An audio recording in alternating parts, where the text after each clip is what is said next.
What's up everyone, John from ARTV. It is time for another Top 10 Countdown, and it's one that I've been working on for a while now. Nirvana were one of the biggest bands of the 90s. They helped explode the grunge scene into mainstream music, saw a ton of success, but their leader Kurt Cobain had a lot of sadness to his story as well. There's always conflicting themes and images that are brought up in Nirvana's music that cause people to speculate on just what he was talking about on some of these songs. And today, we're going to be taking a look at my top 10 favorite ones from Nirvana. Now, the main lineup of this band consisted of Chris Novoselic, Kurt Cobain, and Dave Grohl, although there were a few rotations in the early days before their magnum opus Nevermind was released in 1991, which was the year I was born. So, getting into this band at an early age, around 13, that's whenever I really first discovered music. I heard their Unplugged record, some of the stuff from Nevermind, and gradually checked out more and more. So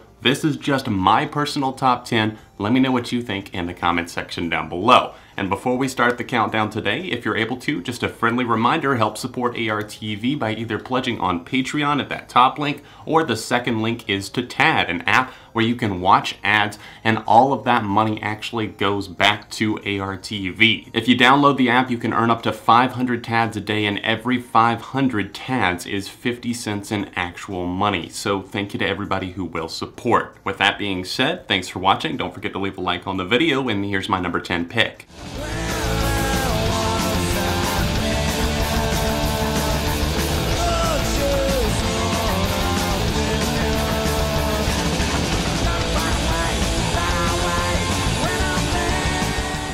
I think some mistakenly look to Kurt Cobain as kind of this manly man or this leader, when in reality he was more falling in line and wanting maybe somebody else to lead, whether it be a girlfriend in his life or maybe Courtney Love, somebody who eventually stepped in. But Kurt was a well-known feminist, and Territorial Pissings actually just isn't a silly title. It actually has depth and meaning to it. Behind the song's layers, you see that this is a track where he's talking about the alpha male, somebody who just pisses on their territory, whatever they're going to claim. That's what animals do in the wild, and it's almost what some men seem to do in real life. And he was disgusted by this. And I love this track. It definitely has kind of a punk feel to it. There's a lot of energy. I love the little intro on this track from Chris Novoselic. It's something where he takes this 1960s song and turns it into this kind of almost cheery, happy thing. There's a little bit of looming guitar before it really just starts to riff into it. The drums start to thunder from Grohl, and the song turns into something so much more.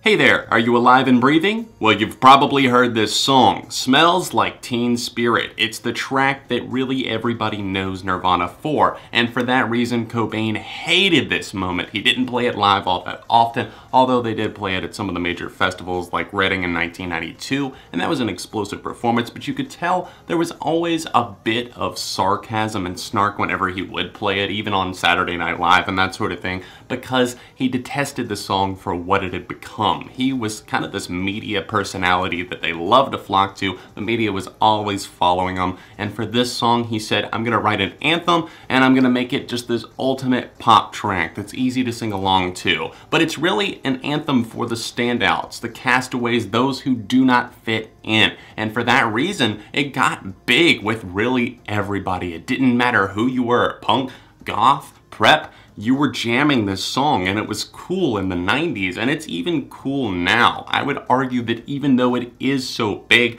it got that big for a reason. Now, this track definitely has some Pixies vibes, as Kurt Cobain himself admitted, but I love it. I love it from the simple guitar riff that opens it up, that slamming just drum rhythm that goes all throughout, and that pounding bass in the background. It's all still perfect. Take your time, hurry up, chances yours, don't be late, take a rest, as a friend, is an old memory.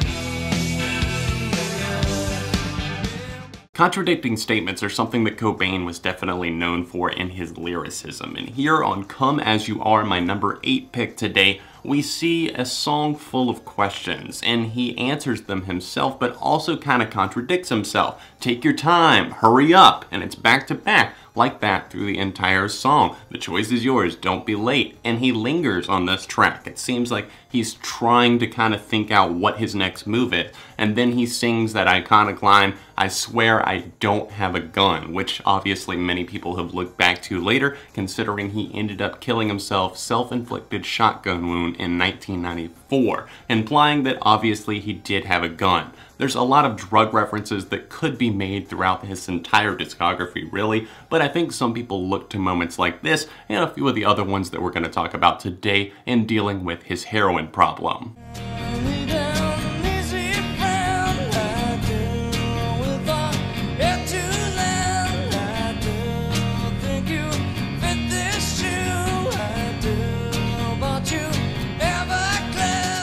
There's kind of a soothing aura to About a Girl, my number 7 pick today, and my only choice from the 1989 album Bleach. There's plenty of great songs on there, it's just that obviously this is the one that I think a lot of people know, and it got big for a reason. There's just a cue that draws you to it, and I love this track for its simple melody. I Need an Easy Friend, Cobain sings on this one, and his vocals feel effortless here. And that's what I love about Nirvana. Not only do they sound great in the studio and on the actual albums, but if you look at their performances, they were the epitome of a live band. They always killed it, whether it be the slower tracks like Come As You Are and About a Girl, or the more explosive ones like, I don't know, Rape Me, Heart-Shaped Box, Lake of Fire, that are really intense on the guitar, or even In Bloom. They always knocked it out of the park, and I love sitting down watching videos of them perform because it's so entertaining. But About a Girl is, I think, one of the more simple tracks that they wrote, but at the same time it's still very, very effective, and I love the use of the acoustic guitar on this.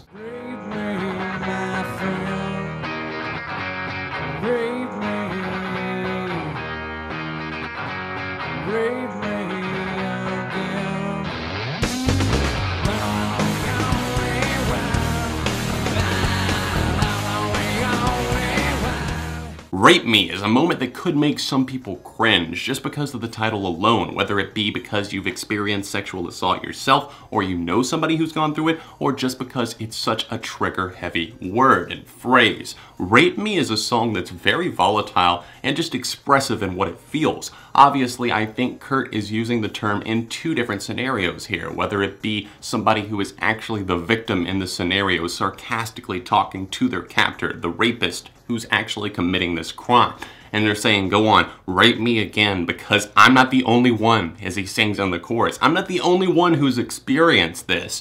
And they're crying out for help, but at the same time, they're like, I know that karma is going to come back and strike you down. Now, this track is an interesting counterpoint, and it has another song that goes along with it, but we're going to see that later in my list. Now, in terms of the musicality of Rape Me, I love the structure of this song. It has these immense guitars that just kind of open up the chorus of the track, but it's much more looming and subtle in its verses. It's just an acoustic guitar before exploding. And then Kurt's voice definitely goes down a bit of an octave, and he gets a little bit grungier, and especially at the end as he shouts, rape me, and the instruments are just exploding around him. It's a sight to behold. What else should I write?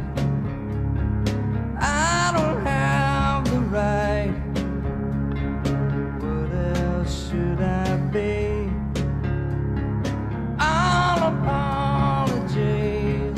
Oh, I love the acoustic guitar on this track. All Apologies. It's one of the first songs that I ever heard from them, and it was comforting in a way to me, especially whenever I was younger, and it still is to this day. It's something that holds true as one of these tried and true moments that just stands the test of time. All Apologies comes across with many questions once again, and it leaves them kind of open-ended for him to set himself up to answer his own questions. He's saying, I don't want your input, I don't want the media's input, and he talks about this countless times throughout his career in the lyrical content, especially Nirvana and on, because they had so much success.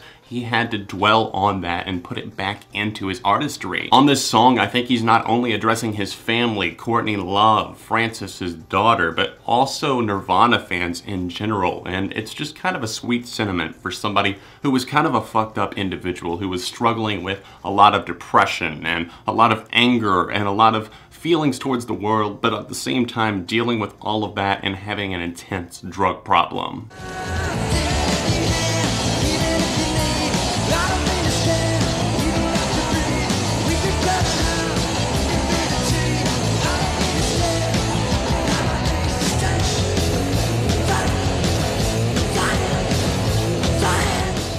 Changing lanes a bit sonically, we have a punch to the face in number 4, which is Breed. This is just such a punk rock statement right here. It has loud guitars, repeated phrases, then they eventually get to what he's driving at in those points and phrases, and the chorus is just loud. And some people could see this as obnoxious, but I love this track for what it is. I think he's really trying to hone in on the fact that he wants to have sex with this person that he's trying to get to. This girl is maybe like being a little bit like shy or not giving direct answers, but he's saying, look, we don't have to start a family, we don't have to do all these other things, it doesn't have to be complicated, let's just do it. And I love this. The drums on this kick ass and those guitars shine as well.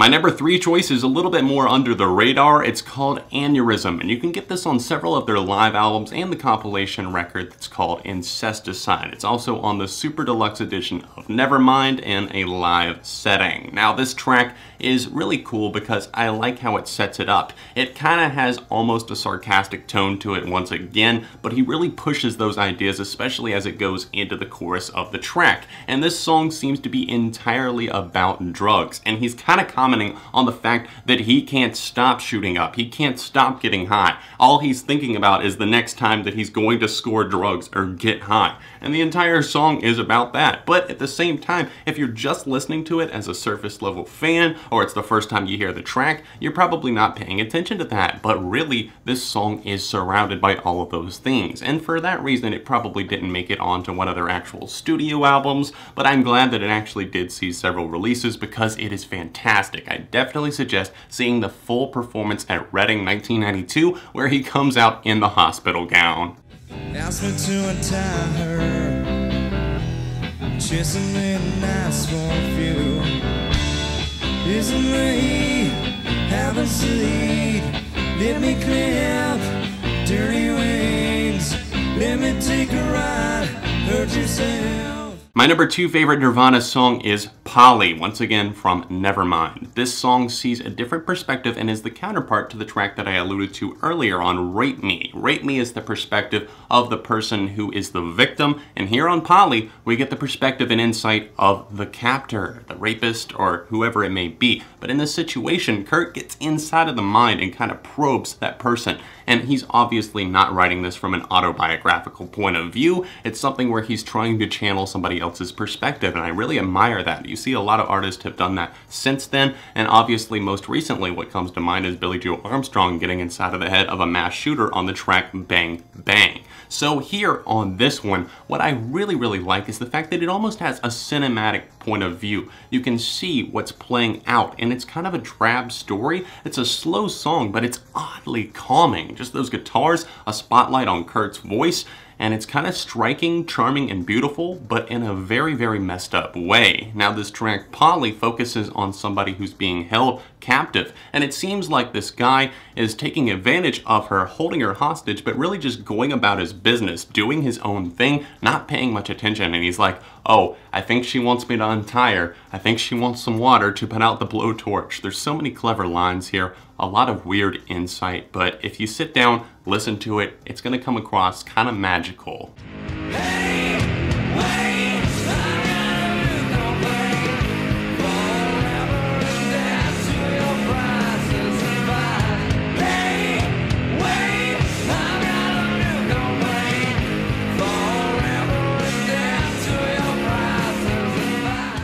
Kurt's relationship with the media is brought to the forefront once again on my absolute favorite #1 Nirvana song, Heart-Shaped Box. I was already getting into Nirvana, but then I purchased Guitar Hero 2, and Heart-Shaped Box was on the track listing. I loved playing this one. The guitar solo on it is fantastic. I love this moment, but it wasn't until years later that I really started to fully comprehend what it was. Heart-Shaped Box sounds negative. It has words like cancer and black and other metaphors in the song, but it's really kind of a love song in a very weird way. It's Cobain expressing his feelings to his then, I believe, fiancée, Courtney Love. They were in this relationship. It was rather new, but it was taking off quickly, and obviously you see they have a child together, Francis. And it's something that even though he's passed on, you can look back to tracks like this and see exactly what was going on in his really, really strange mind. He was looking for love, but he was fighting off all of these other demons like the media,